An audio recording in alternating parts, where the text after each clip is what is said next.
Good afternoon. Welcome to the latest in the series of Policy Exchange webinars on the world after coronavirus. I'm just going to let the virtual audience assemble for about 30 seconds because it takes a little bit of time for everybody to come together. But I'd just like to welcome you all here today. Welcome you here. I was about to say this afternoon, but this is the most international panel that we've ever been able to assemble on multiple time zones.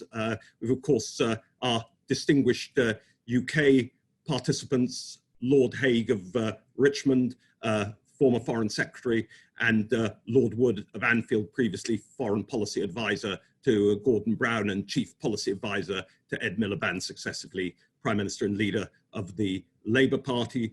Also a great privilege to welcome from Adelaide, our Chairman of Trustees, Alexander Downer, previously Australia's longest serving Foreign Minister, and of course also a distinguished Australian High Commissioner to London.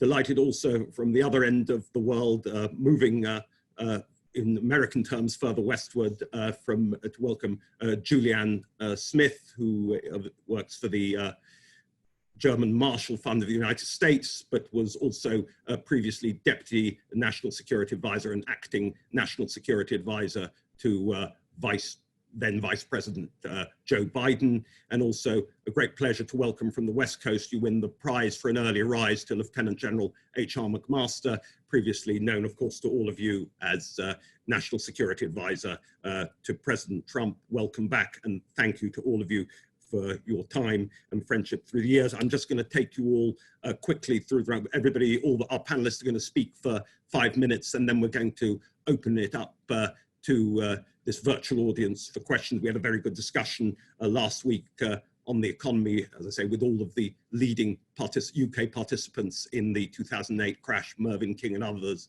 It worked extremely well. I know it'll work brilliantly today. If you could just flag up on your icon in the middle of the bottom of the screen if you want to ask a question.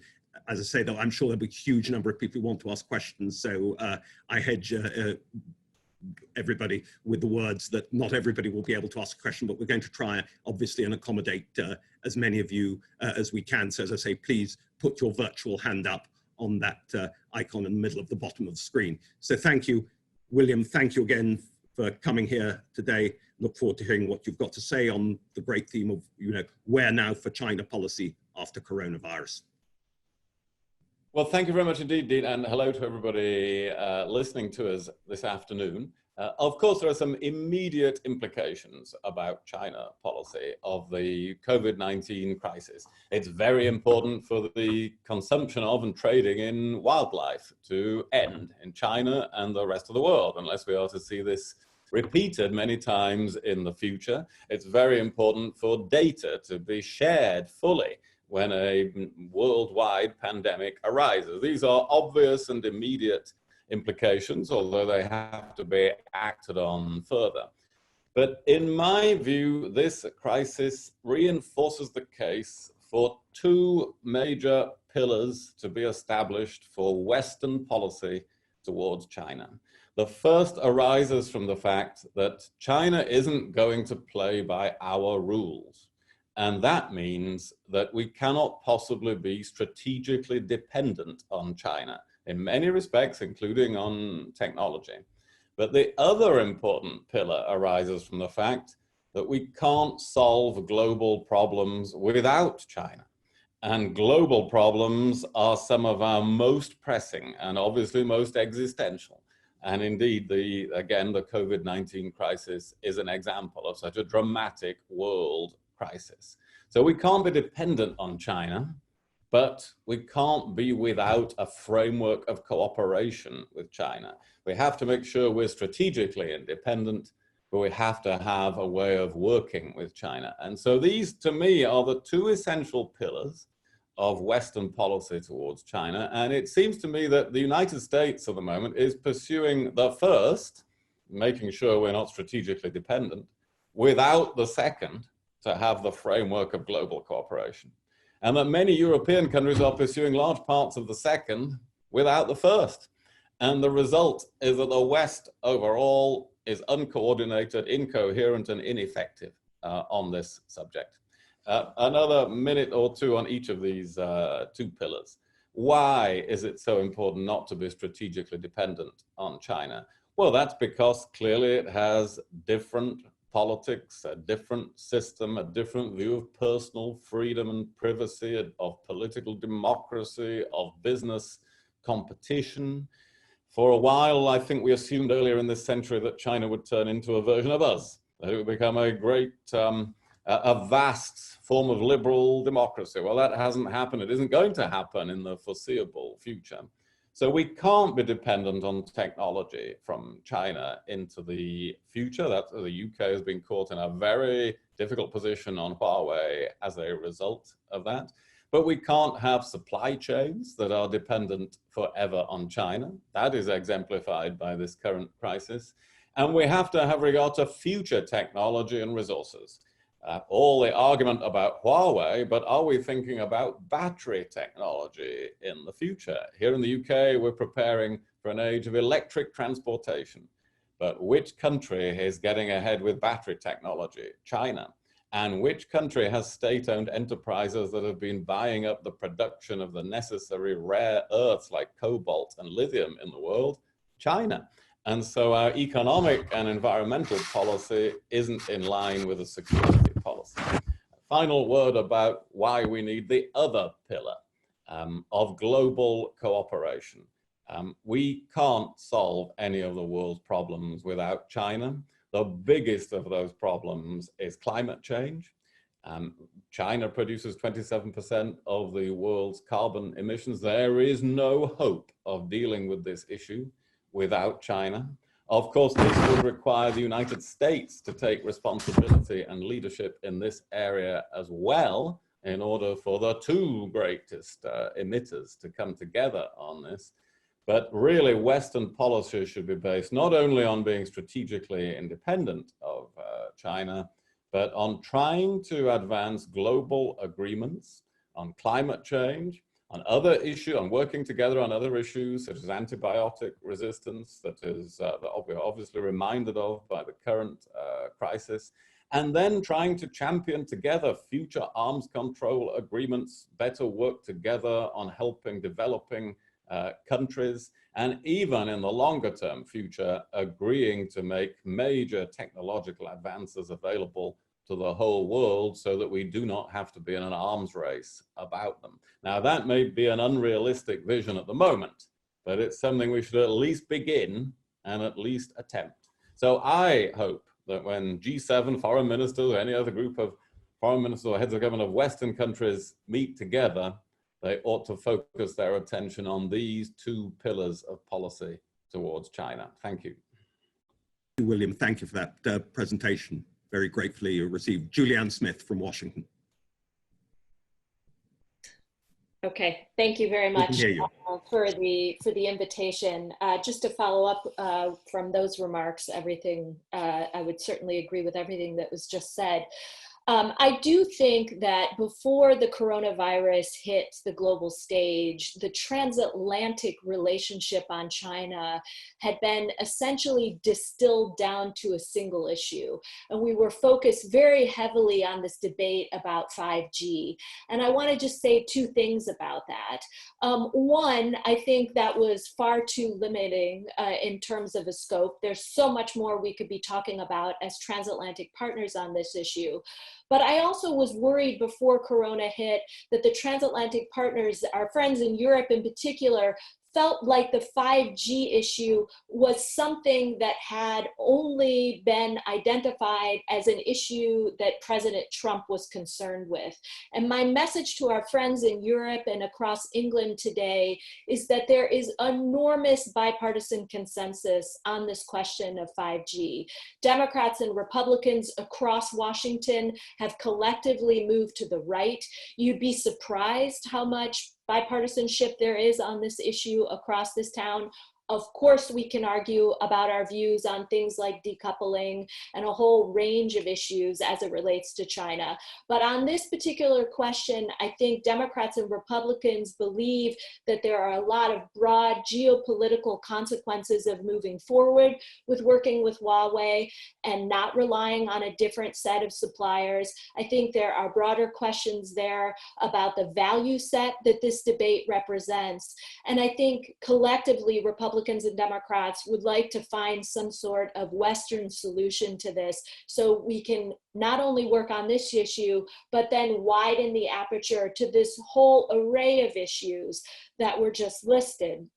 We have so much to talk about with our European friends about the investments that China is making in critical infrastructure across the European continent, about the investments that they're making in ports, about the way in which they're creating a narrative around the assistance that they're providing across Europe right now, about the ways in which they use disinformation, their predatory trade practices, the values debates that they're putting forward, the investments that they're making in emerging technology, and how they want to be the country that sets global norms and standards.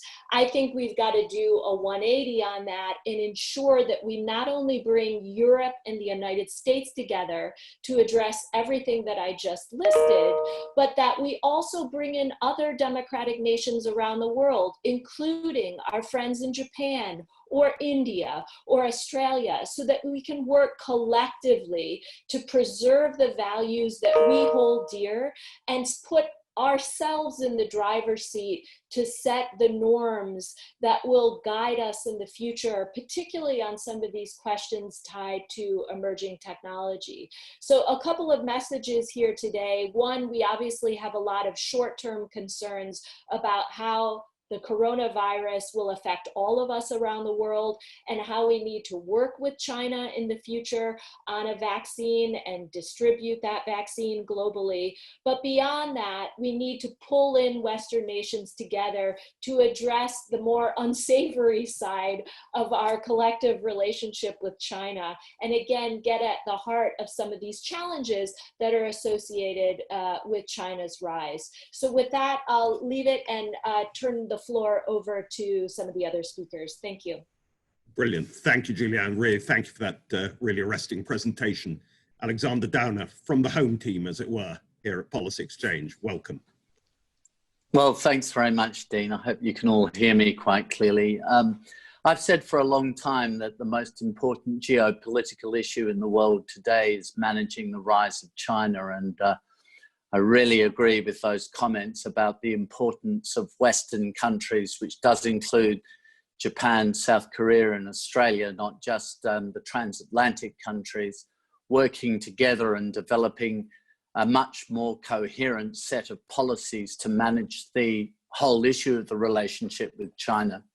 This coronavirus crisis is a huge blow to China's prestige, not necessarily amongst policymakers, or you might say the elites, but amongst the general public. And I can tell that being in Australia and talking to people in the UK, how ordinary people feel very strongly about this, the huge damage that's being done to us all as a result of something that began in China. So at one level, China has lost a great deal of prestige, of international prestige. And the risk coming up from this is that the tensions which already existed, which you know, we've heard about in relation to 5G, Huawei and so on, and cybersecurity and the like, those, as South China Sea, those tensions are likely to rise, not fall, as a result of the coronavirus crisis, because the publics of our countries are understandably going to blame China once we get into the blame game a little bit down the track for what has happened to all of us. So we need to think about what we're going to do about this. I think that there are two things that we need to do. One is we really need to get to the heart of how this happened, and this is important to China and to China's standing in the world and to our capacity to collaborate effectively with China. There has to be a proper international investigation into how all of this happened. There is talk about wet markets. There's talk about the Wuhan Institute of Virology and whether this has come out of that institute, or whatever the cause of this outbreak of the coronavirus crisis, whatever the cause, we need to investigate and understand what it is so that it doesn't happen again. And I think this has to be done internationally. I don't think we can just leave it to the WHO. It has some problems with credibility as a result of public statements that it's been making in recent times, and the way it addressed the issue right from the beginning in December, January. I think this is something that needs to be managed at a broader global level, including with the WHO, but possibly even through the United Nations Security Council. There has to be a proper body set up that will, with the Chinese, which will investigate exactly how this happened, what the causes are, so that this doesn't recur. Because remember, when SARS erupted at the end of 2002, early 2003, that came from China as well, another coronavirus. So we don't want to see this happening anymore. We need to understand how it's happened. There needs to be a proper coordinated international approach to getting to the heart of this, working not against the Chinese, but working with the Chinese. It's not a case for cover up any longer here. And I think the second thing is that this reminds us all that we have to address our supply chain issues. I mean, William Hague made the very important point about battery technology and the dependence we have on China for lithium and cobalt, for the sort of basic ingredients for battery technology, but also for pharmaceuticals that we need. To what extent do we have the capacity to manage these things ourselves, and to what extent are we dependent not just on other countries, but dependent on China? So we have to reconsider our supply, the whole of our supply chains in reaction to this, to make sure that in the future they're a great deal more secure than they have been. I suppose the last point I'd make is this isn't an occasion for an outbreak, if we can contain it, of xenophobia, because as I said right at the beginning, this relationship with China is the most important geopolitical issue of our time. We have to work with China, but we have to make sure that we have a better and more coordinated Western approach to how we do manage that relationship with China. And our approach lacks leadership, it lacks coherence, and we have to start putting that approach together. And I think really starting off with an investigation into how this all happened, demanding that investigation take place, is a crucially important component of how we start not only to address the issue of coronavirus, but how we start to piece together a better and more coordinated relationship with China for the long term. Great stuff, Alexander. Lord Wood of Anfield, welcome back. Thank you very much, Dean. Thank you. 4 things that are going to change about the world, it seems to me, and have relevance to our relationship with China as a result of the COVID crisis. And then one thing that is going to stay the same. The first thing is, I think this is an Easternizing moment. I think the recovery from the crisis will be led from China. And I think their role in the economic recovery in particular is going to make them more, not less, crucial for us all. Secondly, I think this is a sinophobic moment. I think there is a risk, at least, of anti-Chinese sentiment becoming a mainstream feature of UK and US and probably wider Western societies. Thirdly, it's a moment that's heightening dependence on technology. If you think about the character of the crisis and the lives we're going to have to lead in the next 2 or 3 years, maybe longer, it's going to make individual, commercial and government reliance on technology much more acute, and therefore the security concerns around those issues more sensitive. Fourthly, it's a hyper-interdependence moment. The crisis is, in a sense, the great parable of interdependence, but the recovery from it is going to require way more cooperation between major powers, not less. Those are the four things that I think are changing. Here's the constant though.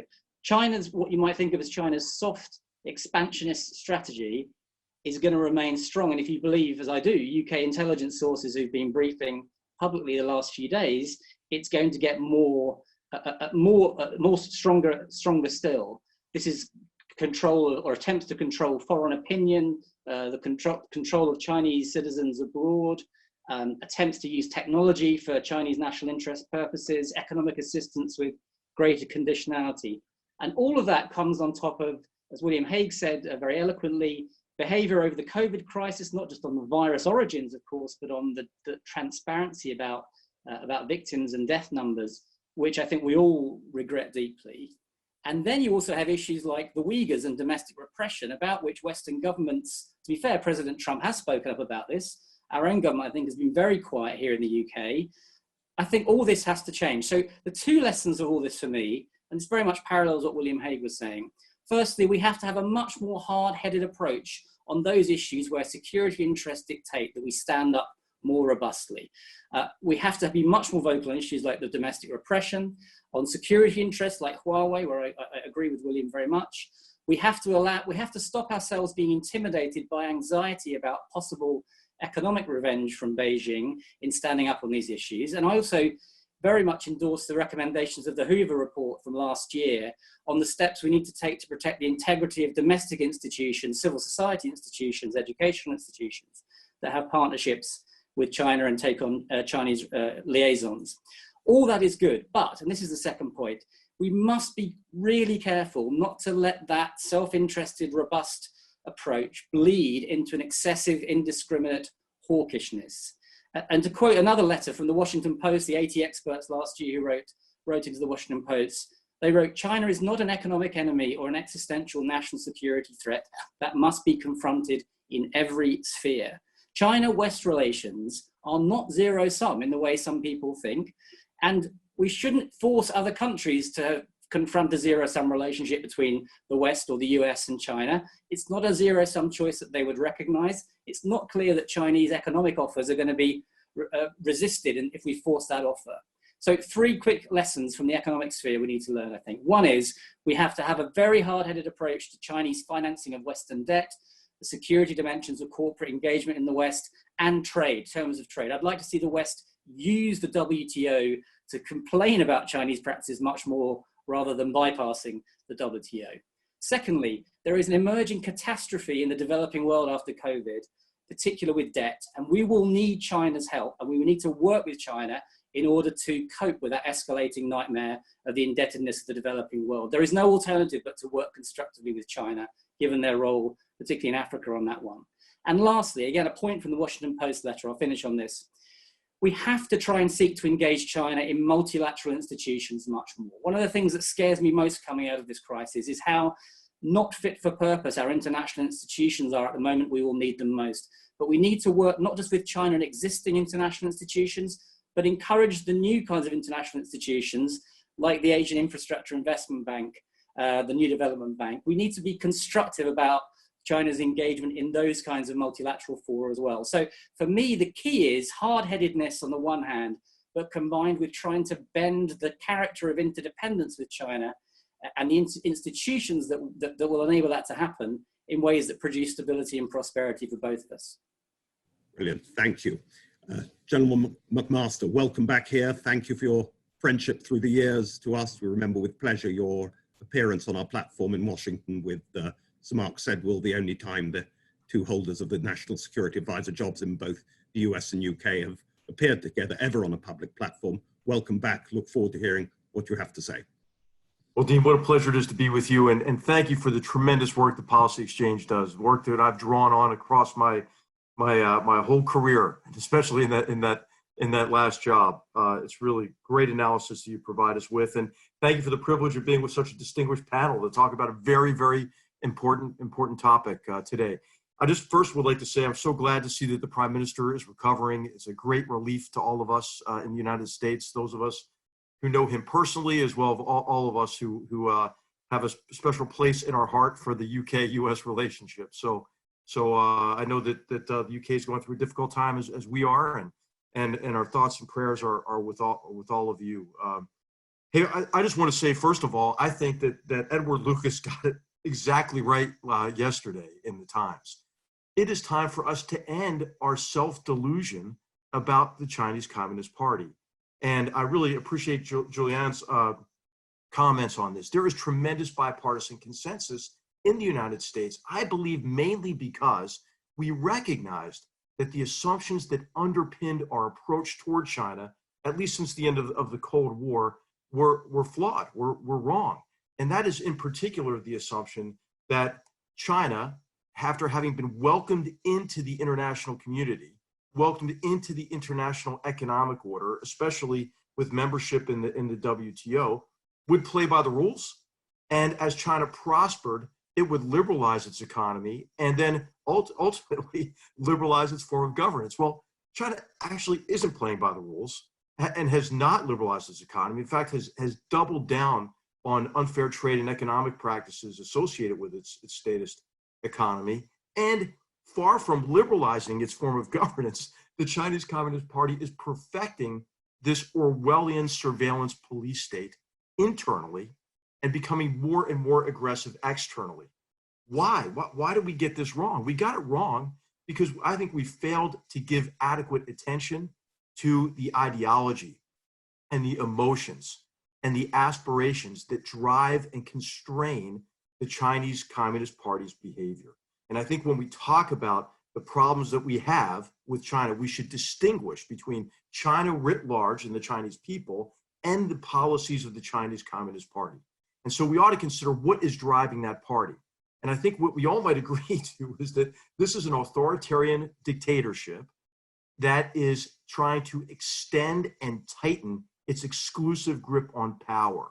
And almost everything it does is driven by its desire to prevent any sort of opposition to the party and to prevent the Chinese people in having a say in how they're governed.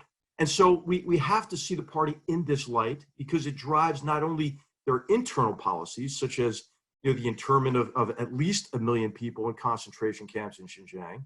It drives their internal policies in connection with the social credit score and the surveillance state, the prevention of any kind of transparency, the building of the Great Firewall, the expulsion of Western reporters, and as well as their sophisticated propaganda campaign aimed at their own people as well. But that party's desire to maintain their exclusive grip on power drives their external policies as well. And that manifests itself in the narrative of the China dream and national rejuvenation. And it leads to aggressive policies in terms of economic aggression against our free and open societies and free market economies. And it leads to military aggression in connection with China's land grab, so to speak, in the South China Sea, and trying to dominate have a dominant military position across the Indo-Pacific region. It has everything to do with also what China has done in connection with trying to take over global infrastructure associated with global logistics and supply chains, communications capabilities. I mean, why does China want to dominate in 5G hardware? So they can control the data that will be essential to the future data economy. And I think what we have to do is we have to recognize what is driving the party, and then not try to continue with this self-delusion that the party is going to somehow liberalize and play by the rules. I think the way that they mishandled this COVID crisis just highlights for us the nature of the Chinese Communist Party and ought to elicit from us an understanding of what motivates them and the nature of their strategy. I think we ought to think of their strategy as 3 C's. The first is co-option. This is co-opting us based on the lure of access to their market, co-opting weak nations with the debt trap, as you see under the One Belt, One Road initiative. And then once co-opted, to use that to use our own dream of what a cooperative relationship could be with China to coerce us, and that is such that we adhere to the policies of the Chinese Communist Party, and we help them cover up their most egregious actions. This occurs in connection with the UK, the EU, and other countries, but it also occurs with our companies, right? Just ask the National Basketball Association or Marriott, for that matter. I mean, the expectation of the Chinese Communist Party is that we will adhere to their policies and aid and abet them. And the third C in this strategy, I think, and their approach is concealment. The party portrays its actions as just normal practices. Well, I think it's time for us to end this. And so what I think we have to do is recognize that these three strategies, that the sub-strategies that the party is pursuing, made in China 2025, to gain a dominant position in the emerging global economy and to gain a differential advantage over the United States, the UK, NATO, Japan militarily, is going to continue. And we're going to see, I think, an intensified campaign of industrial espionage, as we've already seen. I mean, what APT-10 did in terms of cyber espionage is unprecedented, and is continuing now, that degree of industrial espionage. And then also the policies under One Belt, One Road initiative. As countries, I think, as we emerge from this economic and health crisis, are going to be more vulnerable to the Chinese Communist Party's debt trap, and we have to be wary about that as well. And then what we're bound to see, a continuation of their announced strategy of military-civilian fusion. And so, how can it be that any free and open society would let a Chinese company, which must act as an arm of the Chinese Communist Party, into your communications infrastructure? I mean, I just don't see how it makes sense. Do we expect the Chinese Communist Party to treat us better than they treat their own citizens? I think that's an unrealistic expectation. So I think what I would add to Lord Hague's comments, insightful, important comments, is that I would add a third pillar, and that would be competition. We have to recognize that we're in a competition, and that ought to drive, as Julianne mentioned, a much broader, I think, international, all the panels mentioned, broader international cooperation. But I would just differ with Lord Wood. I don't think that's going to happen in international organizations unless we compete. Right? The WTO is not going to solve our problems with China, just like the WHO didn't address this problem of COVID-19.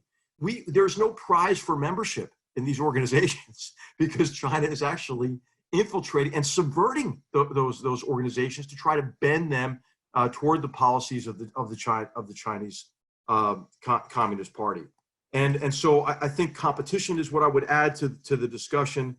And then I think that for all of us, we just have to recognize that this is going to take tremendous cooperation between us, because I think what we're in now is a decoupling competition. I think there's a broad recognition that the Chinese Communist Party is not going to change its behavior, and therefore we have to minimize our exposure, as Lord Hague said, our dependencies on the Chinese Communist Party. And you can already see the Chinese Communist Party with this faux assistance internationally, to what 98 countries, its actions in Italy in particular, and trying to draw a contrast between, the EU's unresponsiveness and China's assistance to Italy, even when the EU's assistance dwarfed the Chinese assistance to Italy, that we are in this decoupling competition right now. And unless we get some more backbone ourselves and recognize that we have to compete and recognize that this is a competition between free and open societies and a closed authoritarian system imposed on the Chinese people by the Chinese Communist Party, we're going to remain at a disadvantage. I think it's great to talk about cooperation with China, but we have to recognize that that is the Chinese Communist Party's #1 talking point. And it's associated with this effort to conceal their actions as normal behavior. I mean, I think these letters that have been signed by US scholars and policy people are unfortunate, because they provide additional cover for the party when we ought to be pulling back the curtain on its activities and no longer allowing it to conceal its egregious behavior. egregious behavior aimed at its own people and aimed at our citizens as well. Real privilege to be with you, Dean, and thank you for the opportunity. Thank you, General. Thank you for that outstanding presentation. So we're going to throw it open to the floor. We've got lots of questions, as I anticipated beforehand. The only thing which I would ask, I'll be calling upon people, if you can state your name and organization, just for those who may not know whom you're representing, just also for the sake of our subsequent broadcast needs here at Policy Exchange. I'd ask the first question, please. Tom Tugendhat, name and organization, please. Dean, hello, it's Tom here. Dean, we've heard a lot of comments there that I think were absolutely brilliant and very insightful, and I'm particularly grateful that General McMaster was on at the end there. But one of the things that Alexander Downer raised that I thought was particularly important was talking about wider coalitions of the willing, as it were, around the world. And one country that I haven't yet heard mentioned is India. Because, of course, as we're putting ourselves under greater pressure by seeking to decouple from China, looking at how we can cooperate with India in order to make sure that we have at least the other major international power cooperating in reinforcing the international order would seem like a sensible thing to do. Would there be any appetite, do you think, to, for example, look at a P6 instead of a P5 on the UN, recognizing India's more important role? And would there be any way in which we could look at seeing whether India's own relationship with China, difficult as it is, could be used to enhance the position of international democracies rather than international autocracies? Julianne Smith, you head the Asia program at German Marshall Fund. Obviously, it's been on your beat as a former advisor to then Vice President Biden. Your thoughts? I did mention India earlier in my remarks. I do, as I said earlier, believe that not only do the transatlantic partners have to get their act together on a broader China agenda, which just we failed to produce over the last year or two, but I do think we have to include other nations like India in that conversation. You know, Kissinger long ago used to talk about the strategic triangle in referencing the US, China, and Russia. And today, as we find ourselves in this era of great power competition, as was outlined in President Trump's national security strategy, I think now we have to think more in terms of almost a strategic hexagon, so that we've got we're competing with Russia and China, and the US is there, but we've got to anchor Western views and Western approaches on everything from trade to connectivity with other nations such as Japan, Europe broadly defined, and India. And I think if we use that mindset going forward, we can come together to unite in some of these international institutions where China is trying to reshape global norms and reshape the institutions themselves. I think that way we can all strengthen our collective hand, again, on a wide range of issues that span everything from soft power to hard power. Brilliant, thank you. William, as Foreign Secretary, you were part of the initiation of a new strategic relationship with India back in 2010. Your thoughts? Obviously, you've got much experience there. Yes, well, Tom is making a very important, typically making a very important point here, and India is a very important strategic counterweight to China. It's a complex issue, of course, because a close strategic relationship with India creates complications with Pakistan, which in turn creates issues about Afghanistan. And so that is a whole subject that's probably too much for us to go into now. But an additional point to that is India isn't going to be a visible tool of Western foreign policy. There's a lot of commonality of interest. So I think the way Julianne put it, I think, is very important. And on the question about can there be a P6 on the Security Council instead of a P5 with India on the Security Council, it is British policy, as Tom knows, to have India as a permanent member of the Security Council. But I can't tell you what it's like to, well, I'll try to tell you what it's like to discuss with Chinese leaders having India on the Security Council of the United Nations. It is not a productive discussion. Having India or Japan on the Security Council, you soon discover this is a very long-term project in China's view. And of course, it would require the agreement of all the permanent members for the Security Council to be expanded. So I think that kind of reform of the Security Council is not available in the foreseeable future. But yes, India is a very important strategic counterweight to China. Alexander.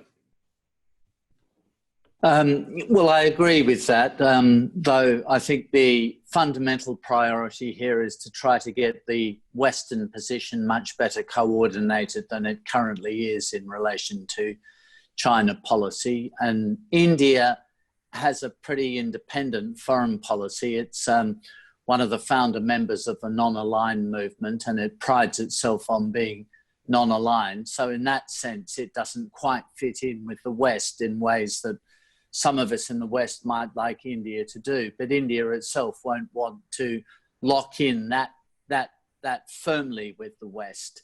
So first of all, the West needs a much more coordinated policy in dealing with China and a much more coordinated approach. Secondly, reaching out to India makes enormous sense. India's view is that it wants to balance Chinese power in Asia, particularly through the Indian Ocean and to some extent in Southeast Asia. And for those of us who live in the East Asian hemisphere, we look very much to India to help balance Chinese power so that particularly the East Asian hemisphere doesn't become subjected to a kind of Chinese Monroe doctrine for East Asia, which is the risk, has been the risk for quite some years. So in that sense, drawing India in has been important. Shinzo Abe, for example, has been pushing this idea of a coordinated policy position between Japan, Australia, and United States and India, a kind of four-power agreement, which hasn't really quite taken off because the Indians have been a bit reluctant to embrace it. But I think we should continue to pursue that particular initiative, which doesn't affect any of the rest of you, I suppose, other than the Americans. But drawing India in makes a lot of sense. India will always be well disposed to the idea of playing a part in balancing Chinese power, but they won't want to get themselves into a position of being, if you like, in opposition to China. They'll be very cautious in how they handle that. Thank you. Stuart. Engaging India is important, but it's always got to be tentative, precisely for the reasons Alexander and William said, because of the non-alignment principle in their foreign policy, and because of the fact that, well, I think the reform of the Security Council is more totemic, really, than something that's going to fundamentally change the balance of power in a way that would advantage India over China. So, and it's not going to happen anyway, as William said. So I think yes, to Tom's question, it's an important point, but it's got to be strengthening India and relations with India in a soft economic way rather than in any sort of fundamental foreign policy shift that is overt and which is not going to happen. Thank you. General. Well, thanks to Tom for that question. I think what we can do certainly is all work together with India to help India succeed. The world needs India to succeed for a whole range of issues, including balancing against China, but also on key transnational issues, like climate change and environmental issues. Of course, India faces daunting challenges, right, associated with the scale of any of its problems, including carbon emissions and climate change and the environment, food and water security, and of course this problem set associated with sectarian tensions now with increasingly nationalist policies of the BJP. So I think it's going to take diplomatic engagement, continued economic cooperation, but I think this ought to be a top priority for the United States and like-minded countries, is to work with India on the range of India's challenges, because the world needs India to succeed as a free and open democratic country and as a free market economic system. Economically, there are a lot of policies that India has in place that are protectionist. I think we ought to, if we talk about free trade and free, fair, reciprocal trade, we ought to bring India into closer integration, better integration into the international economy. And just on issues like climate, I mean, I think we have to call China out on this as well. China and India could destroy the planet, right? If they don't reduce carbon emissions. Before the COVID crisis, Xi Jinping couldn't give a speech without saying, climate and environment, 19 times, as they're building, hundreds of coal-fired plants, for example. So I think India has to succeed. We ought to really focus on India, because we have to counter China, but also for us to counter China, we have to get better ourselves. And I think this is in areas of technological innovation, areas of education, infrastructure development. And the one thing I'll just say quickly on international cooperation, we do tend to engage in a bit of self-flagellation, right? And it seems like we are much happier to criticize ourselves than we are the Chinese Communist Party. I think that there's a heck of a lot more international cooperation on China going on than we give ourselves credit for, right? So on industrial espionage, December of 2018, I think 15 countries simultaneously took action against APT-10 with indictments and sanctions. We have all sorts of infrastructure investment initiatives going on with like-minded countries, including the UK, the EU, Japan, Australia, to provide standards for infrastructure investment internationally, and to have an alternative to the vanguard, the new vanguard of the Chinese Communist Party, which are party officials and national bank officials with duffel bags of cash arriving, to solicit business in corrupt countries, and from a military perspective as well. The international cooperation in the South China Sea has been extraordinary with the UK, Australia, Japan, France. So I think that we need to build on international cooperation that's already ongoing to confront the policies of the Chinese Communist Party. And at the same time, we have to look at ourselves to strengthen ourselves. And India, I think, ought to be a focal point of helping India succeed. Thank you for that. Harry has asked to ask a question. If you can give your full name and organisation. Harry Cole from the Mail on Sunday. Thank you, Dean. Just quickly, can I say this format is tremendous and very useful to us confined to working from home. Thank you. I wanted to go back to what Lord Hague said at the top about using the G7, but at the same time accepting that China is not playing by the international community's rules. What happens in the next 12 to 24 months if China continues not to engage with the root causes of this terrible virus as it currently is? For example, with Mr. Downer's suggestion that we use the UN Security Council, say China immediately veto the probe. What stick does the international community currently have in the face of such a vast power? And the G7 used to be the G8. At what point does it have to become the G6? William. Right, I'm not sure about the point about the China isn't in the G7, so the G6 doesn't arise, I don't think. But what is the stick? That we don't have that much of a stick. Alex Downer made a very telling point about how good it would be to have an international investigation, and that, of course, in a world with real global governance, that is what we would have, most definitely. However, can any of us see China agreeing to and permitting an international investigation into what's happened here?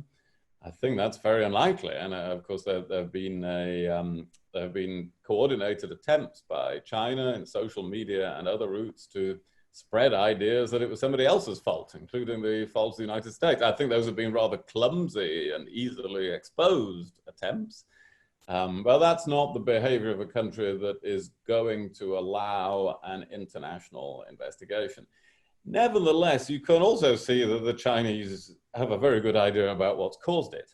Why are they making new laws that you should not be able to trade or consume illegal wildlife in their markets anymore? Because they know full well what the most likely explanation for this has been.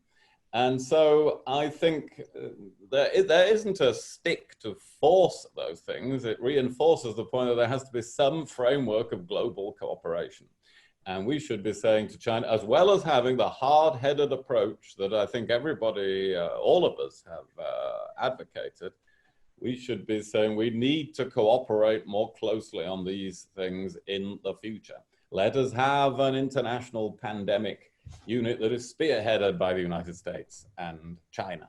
Let Western countries and China work on antibiotic resistance together.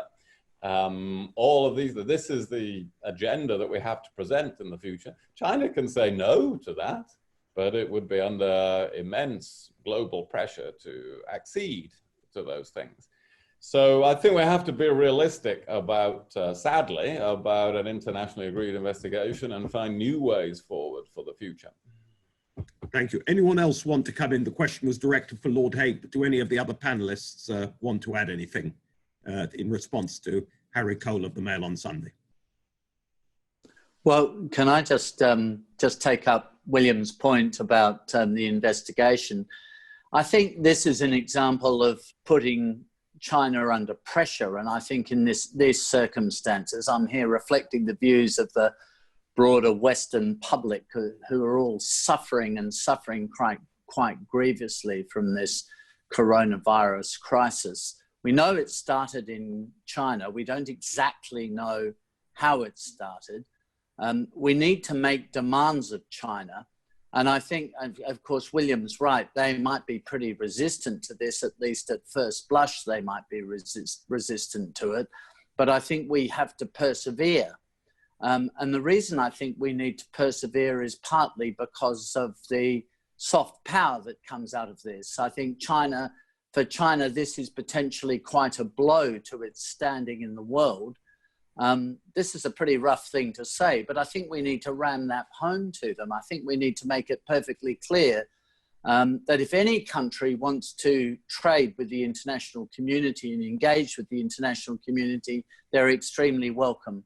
But there are certain standards that have to be met, and their standards here of biosecurity, of broader security, fall well below what the international community expects.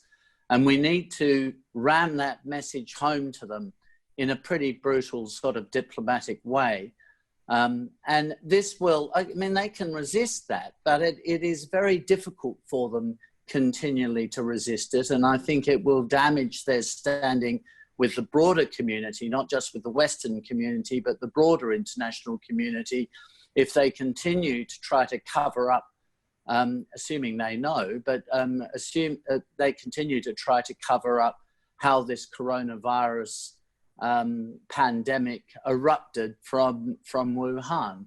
So, you know, I think these issues of soft power are very important, and the standing of China, the prestige of China, it's at stake here, and we need to make it perfectly clear to the Chinese that they need to collaborate much better with the international community if they want to regain their prestige. Thank you. I just want to give as many people as possible who've put their virtual hands up to ask questions. I think we go on from this, and then I'll ask other panelists in turn if they want to take the lead on any subsequent questions. I've got a question from Juliet, if you can state your full name and organisation. Juliet Samuel, I'm a columnist with The Telegraph and also a fellow at Policy Exchange. So 2 quick points. We know that China tried to cover up the start of the epidemic. To what degree is China telling the truth now about having controlled it? There's been some anonymous briefing and pictures of huge stocks of urns suggesting they aren't. But on the other hand, I at least can't find a scientist who thinks that their data, the data they're getting, doesn't match up. The second point is, will China necessarily lose from this? Alexander Downer mentioned it's a blow to prestige, but on the other hand, just anecdotally, knowing a few people in Italy, China's image has completely changed in a very positive way from the help and aid that they have given Italy in combating this virus. So what will be the net result of that around the world, and how do you combat that, that image change, the positive image? General. Well, I think this goes back to the point just of competition. We have to recognize it is a competition, and we have to really confront these unfair and despicable practices of propaganda, disinformation aimed at the West. I mean, using the Chinese foreign ministry to propagate this, this conspiracy theory, this lie, that the first of all, the American military had done it, but then also there was a subsequent conspiracy theory that it originated in Italy as well. I think that the Chinese Communist Party has set themselves up, I think, for a significant blowback. I think we ought to not be too, pessimistic about this. But what we have to do is we have to recognize that this is a competition, and stop covering up for the Chinese Communist Party. Competition should not foreclose on cooperation on key tasks, but this language of cooperation that we have adopted, I think, tends to be seen as self-criticism and as cover for the Chinese Communist Party's story here, and to reinforce their story. The same thing with this idea of there being a Sinophobia. I think we have to counter that by maximizing positive interactions with the Chinese people and those entities we can find that don't act as an extension of the Chinese Communist Party.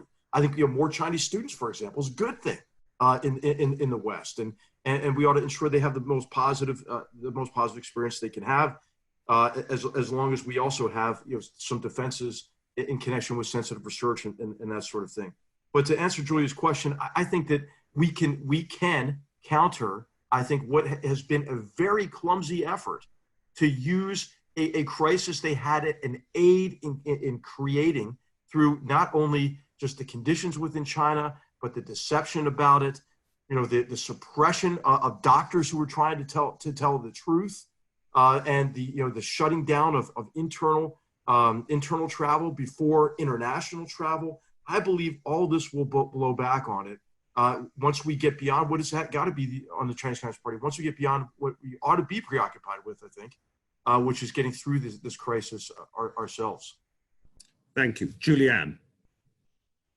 I just second a lot of what General McMaster just laid out. I mean, I think it's absolutely disgraceful, the narrative that the Chinese are putting out in official capacities across Europe about their assistance.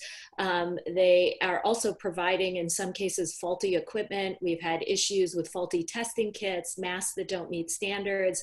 They're getting far too much credit for this. But I'm going to say something that General McMaster will probably disagree with me on. And I think the unfortunate part of this, in my mind, personally, I believe that the Chinese have seized on an opportunity where the US, frankly, has been slow to respond and provide its traditional global leadership role. The US did not call for the G7 and the G20 to convene. The US has been slow to provide assistance to Italy. We just delivered a huge package of aid that was absolutely critical, but in my mind, that was a little bit of a day late, dollar short. I also think instituting the travel ban with Europe may or may not have been the right approach, but without consultation with our European allies has all left a bad taste in the mouth of many of our European friends. China has seized on this, has seen that the United States is not playing its traditional role, and then walked through that door. I agree, though, that we have to step up, correct the narrative, go after the disinformation, correct the record where we have a different story to tell, pat ourselves on the back where we're doing far more than the Chinese give us credit for. But again, I think in this debate, we have to acknowledge the US is playing a different role here than it has traditionally in the past, particularly with the way in which that we went about tackling the Ebola crisis in 2014. Thank you. Stuart. As it was about the cover-up of the origins of the coronavirus crisis and the numbers, I think as bad is the fact that the rest of the world is trying to learn in real time about this virus and strategies for coping, and not having accurate figures about the demographic and other medical side of the casualties and the sick in China has been materially damaging to other countries as they've been trying to work out how to respond to this. So I think there are a huge set of issues here. Will China lose out from this? Well, firstly, just to reinforce a very important point Julianne just made, compared to 2008, I was a very minor figure in the UK government in the 2008 economic crisis in its response to that. it is astonishing how little international coordination there is at the moment in response to a much more global, much more interdependent crisis. It's quite astonishing. There are sort of 200 national stories going on in response, rather than any serious internationally coordinated response. And I think we in the West have to bear responsibility for not looking to each other and trying to engineer that. And China, as Julianne said, has sort of stepped in with its soft reputational, with a soft reputational power boost to itself in that vacuum. Will China benefit in the long run? Well, look, China is in competition with us, as General McMaster said, in various ways. It does very well on soft and even harder economic power internationally, but it's also in competition with us over values, over attracting talent. And I think that in those things, China is not doing well and will continue not to do well. And this crisis is going to make their position weaker, not stronger. And just to pick up Alexander Downer's point about how we're going to emerge from this crisis, there is definitely going to be a new, huge emphasis on biosecurity in international regimes and international discussions going forward, maybe even new regimes internationally on pandemics and biosecurity. And do not underestimate the power, as he said, of shaming China constantly if they do not cooperate in either the creation of these new regimes or full disclosure about things that have happened. So it's not enough maybe, but it is something, and it will continue to matter if the world gets its act together properly as it should do. Thank you. We'll go on next to Aubrey. Please name an organisation. Thank you very much to the panel. My name is Aubrey Allegretti. I'm a reporter from Sky News.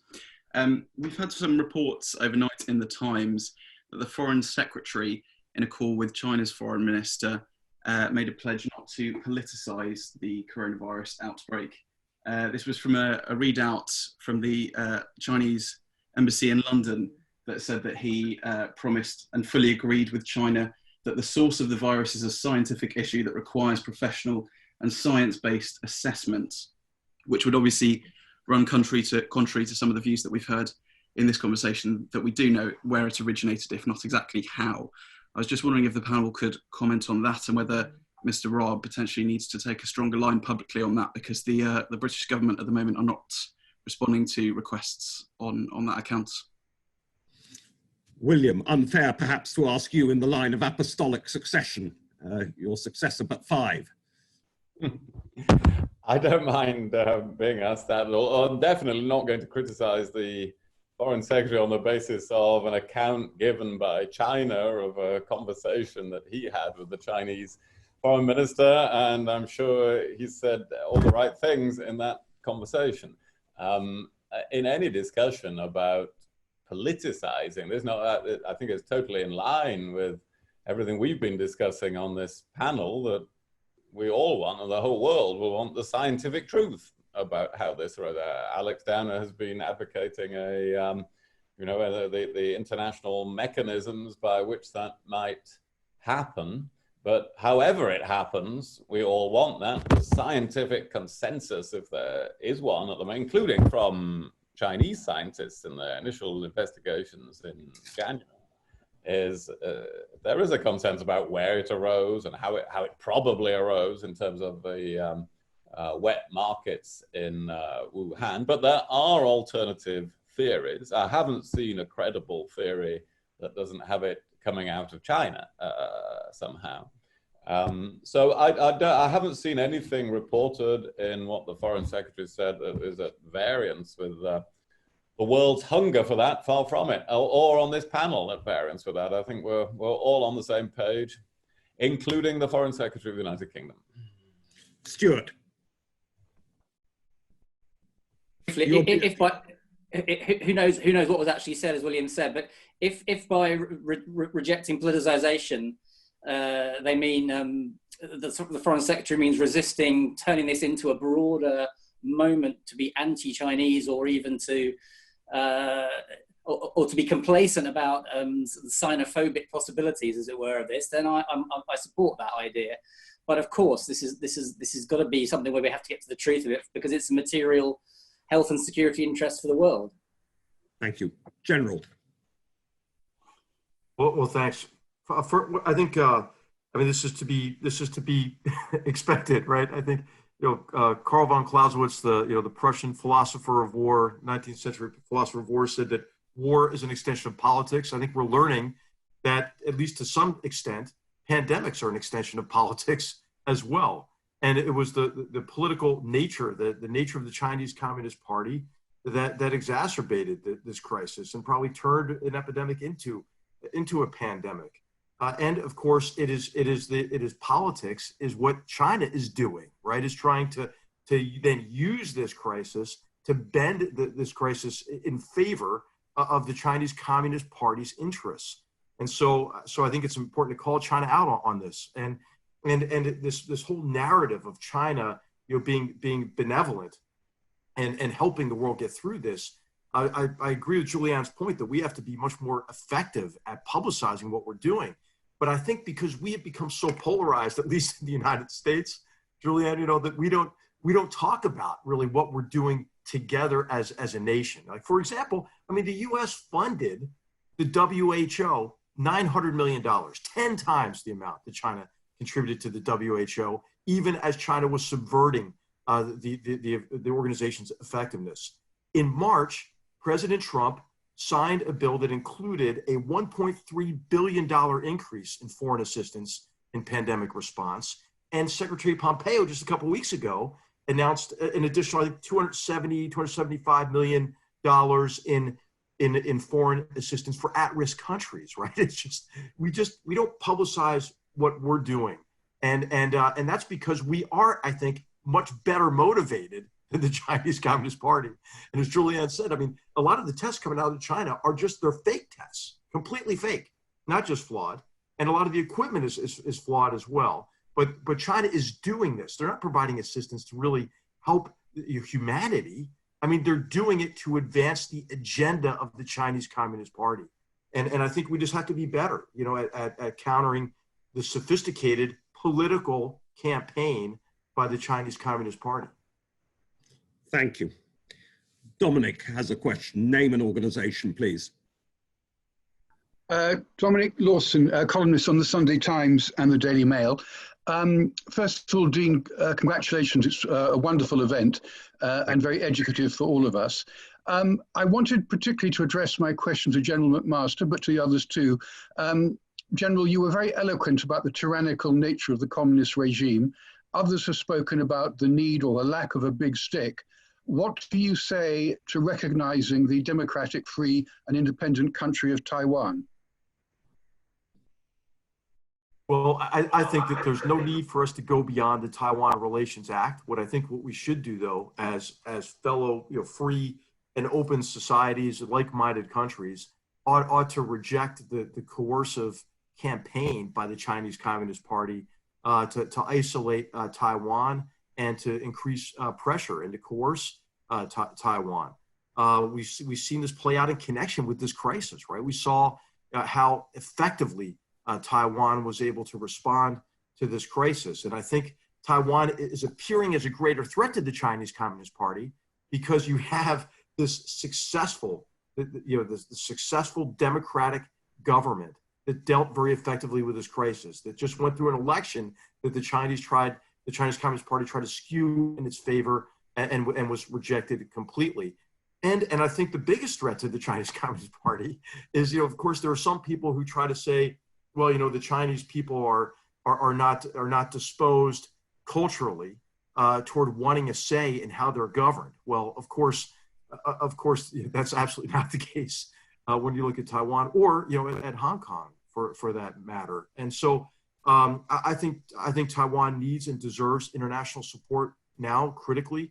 And we've already seen some troubling signs of China responding to the in the wake of this crisis with a greater coercive stance toward Taiwan militarily, more violations of Taiwanese airspace in recent days and weeks, for example.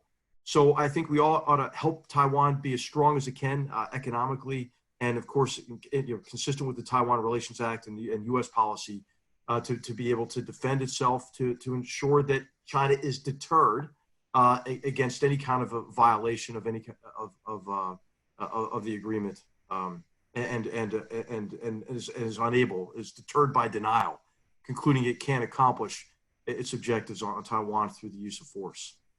Terrific. We've just got time for one last question. Just want to give a chance. Patricia, name and organization. Previously chair of Ofcom, worked for the BBC for a long time, trustee of Policy Exchange. Very powerful stuff about China's propaganda and disinformation. With Germany and France distracted by EU problems, inevitably the UK is going to have to take a leadership role for Europe in terms of Western values in the post-pandemic global order. How can we best mobilize some of our traditional strengths in cultural institutions? I'm thinking of our universities, the BBC, the British Council, and so on, in a fast, focused, and effective way to support Lord Hague's 2 pillars. Julianne, you've got to go, I know. I just wonder, we want to come in one last time there. Anything just more broadly, because cultural pillars have been under attack in the US as well, as has been alleged from the challenge of China. Yes, I can agree with that. I can also hear Patricia, and I think she's interested. I think, did she direct this at General McMaster? I didn't hear her. Oh, okay. I thought she'd finished. Patricia, did you finish? Did you direct the question at General McMaster? Well, it was really directed at our British colleagues, but I think when you think of the cooperation in Western values during the Cold War, we really have got to think about how we gear up to be as effective again in these new, and probably by digital means, but in these new circumstances. Julianne, I know you've got to go. Thank you for your time today. Thank you. I'm sorry, I've got to jump on another call, but I couldn't agree more with the question. When you think about what China's doing with the Confucius Institutes and the academic exchanges and the journal exchanges, I mean, we have a lot of work to do. We've let our guard down in this space, and it would be nice to reflect on some of the tools that we used many decades ago and how we can modernize some of those instruments to be more effective in coping with the cultural and communications challenges that she's referencing here. Brilliant. Thank you. Thank you for your time, Joanne. Stuart, on Dame Patricia's point. Just very quickly. I mean, I'm not sure. I think that the UK will be sort of head and shoulders above other West European countries in leading the West response. But I take the point about look, we've got to emphasise the independence and the transparency of news sources and the virtues of the way that we. Through the BBC, which I think is having, by the way, a sort of rebonding moment with the British public, by the way, here in lockdown UK. It was under a lot of attack before. I suspect it'll be under less attack after lockdown, but we'll wait and see.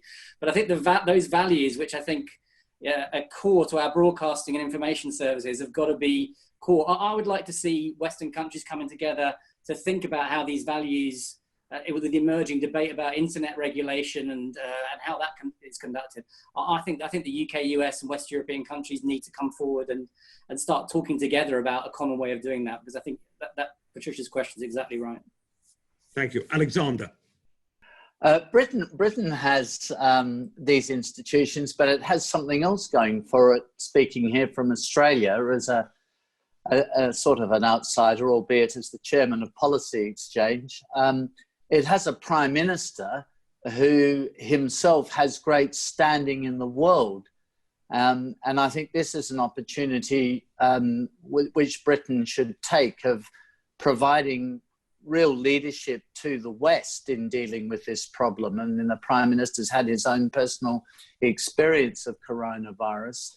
I like the idea of convening a G7 meeting to deal with it, and to deal with the issue that I've been raising through this conference, and that is starting to put together a strategy for getting an investigation into the causes of this coronavirus outbreak. And I think the British Prime Minister could play an important part in putting that G7 meeting together.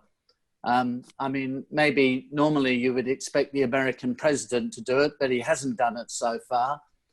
So I think Britain could play a leading role, perhaps working with the American president to do that. But I think in the end, this is going to, in the short term, this issue is going to have to be addressed through diplomacy. And my basic advocacy here is for hard diplomacy, for going in very strongly, but making sure it's targeted, making sure we're focusing on the coronavirus issue. So somebody asked earlier a question about I think it was Dominic Lawson, asked a question about Taiwan and whether we should abandon the one China policy. I wouldn't do things like that. I wouldn't break away into other issues, therefore exacerbating tensions with China to a very dangerous level.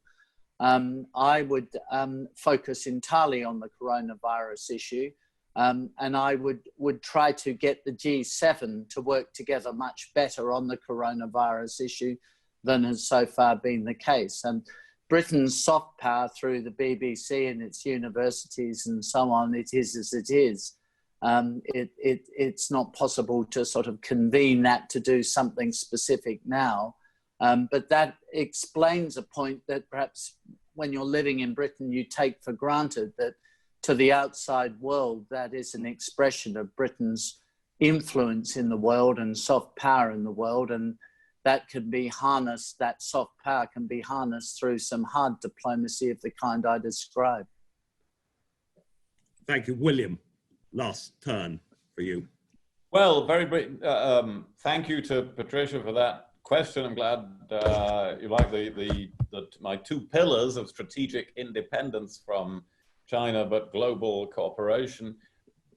Classic British values of transparency, democracy, fair competition, but global responsibility are absolutely in line with those things. That's why you have, in the course of this discussion, Stuart Wood and I, from different sides of British politics, have said almost exactly the same things and agreed on all the issue, because these are the values that are central to Britain and to our allies as well, as we've heard. So yes, let us use our very powerful cultural institutions, but it's an essential part of our soft power that our cultural institutions make their own decisions. And so it's up to them how they're going to take that forward. Thank you. General, thank you. The last word from you before we have sadly to wind up. We could have gone on for a long time, and you're waiting for the publication of your forthcoming book on part memoir, part geopolitical Meisterwerk. Look forward to hearing what you have to say. Well, thanks. I just want to say what a privilege it is to be with all of you. Of course, we have to focus on getting through this crisis. As a now a retired Army officer, I know that our free and open societies respect the sacrifices that our soldiers, sailors, airmen, and Marines make in combat to protect our way of life. And what we're seeing is a new warrior today on the front lines, and that's our healthcare workers and first responders. And I think all of our thoughts and prayers ought to be with them as we get through this crisis. But as I just want to congratulate you, Dean, for putting this together. It's not too early to think about, what are the geostrategic, geopolitical, geoeconomic implications of this crisis. And as I mentioned earlier, I agree with everything the panelists said, except I would just add the dimension of competition, which I don't think forecloses on cooperation. And every chance we can get, I think to answer the last question as well about what we can do is we can call out the practices of the Chinese Communist Party and then deny the party the ability to place our criticism of its policies and its aggression against its own people and against us to try to mask that by saying that this is some sort of xenophobic response. It's not. Okay, this is a response that's, I think, required for us to be able to counter this aggression by the Chinese Communist Party. So what a great privilege it is to be with all of you, and thanks again, Dean. Thank you, General. Thank you to our brilliant panel today. As I say, it's part of our mission to bring analysis, discussion of the most important issues on the national and international table at the moment, particularly, as I say, post-coronavirus and the key inflection point that this tragically is. Look forward to welcome all of our panelists back, and we'll be back shortly to all of you, all of our guests with our next panel event. As I say, I'll certainly make sure that those who've not had a chance to ask a question on this occasion will get a chance next time. And if anyone wants to ask any further questions to transmit to any of our panelists, we'll be very glad to do so. Please contact us by email. So thank you, over and out, and look forward to welcoming you all back again very soon. Good night.